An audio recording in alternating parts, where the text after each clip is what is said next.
Hi welcome to our HND cooking channel. இன்றைக்கி ஹெல்த்தியாக மட்டும் இல்லை, டேஸ்ட்டாக ஒரு சொரக்காய் அடை செய்யலாமா?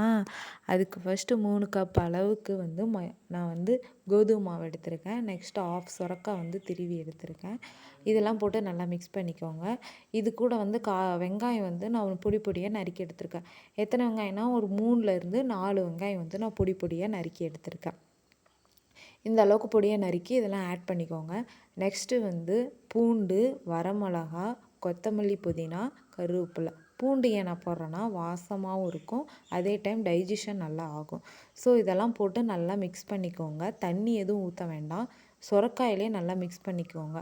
ஏன்னா சொரக்காயில நீர் விடும், அதிகமாக நீர் விடுறதுனால நீங்கள் சொரக்காயில நல்லா பிசைஞ்சிக்கோங்க. தேவைன்னா மட்டும் நீங்கள் தண்ணி ஊற்றி பிசைஞ்சிக்கோங்க. அப்புறமேலு சோம்பு கொஞ்சம் போட்டு பிசைஞ்சிக்கோங்க. உப்பு நீங்கள் நல்லா பிசைஞ்ச பிற்பாடு உப்பு 1 ஸ்பூன் அளவுக்கு உப்பு போட்டுக்கோங்க. தேவைக்கேற்ப உப்பு போட்டு நல்லா பிசைஞ்சிக்கோங்க. தேவைன்னா மட்டும் நீங்கள் என்ன பண்ணணுன்னா தண்ணி ஊற்றி பிசைஞ்சிக்கோங்க.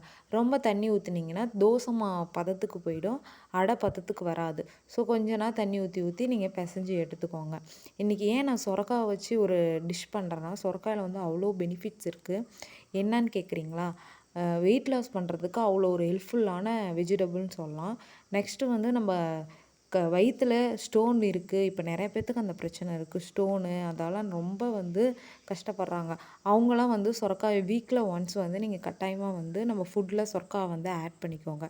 நெக்ஸ்ட்டு பிளட் ப்ரெஷரை நல்லா கண்ட்ரோல் பண்ணக்கூடிய ஒரு வெஜிடபிள்ஸ். குழந்தைங்களுக்கு நான் கொடுத்தா சாப்பிட மாட்டேங்கிறாங்க, பொரியல் பண்ணாலும் சாப்பிட மாட்டேங்கிறாங்க, சாம்பார் வச்சாலும் சாப்பிட மாட்டேங்கிறாங்க அப்படின்னா, இந்த மாதிரி அடை மாவில் தோசை இந்த மாதிரி மிக்ஸ் பண்ணி கொடுத்தீங்கன்னா அவங்க சூப்பராக சாப்பிட்ருவாங்க.